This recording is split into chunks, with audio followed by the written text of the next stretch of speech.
Okay, we're going to finish the question 5. First of all, we created the input.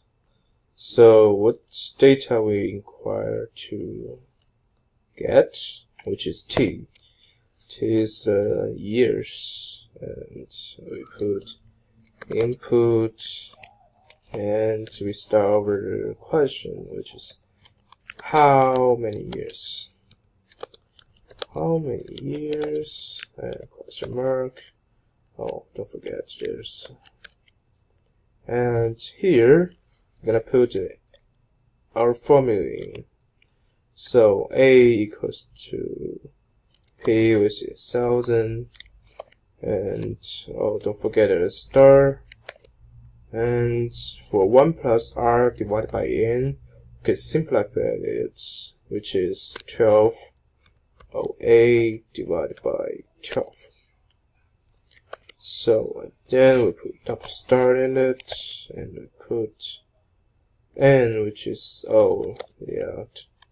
here we should put int to tell it's a number instead of other stuff, and we put star here, and we put int again, which is t right here. Okay, that is our formula, and we created it successfully. And let's do final amount equals to yeah, I think we should tell us our user of the final amount after, and put plus, which is t, and plus years is, and we put plus again, and we put A in our formula, which is so, and finally we print it out.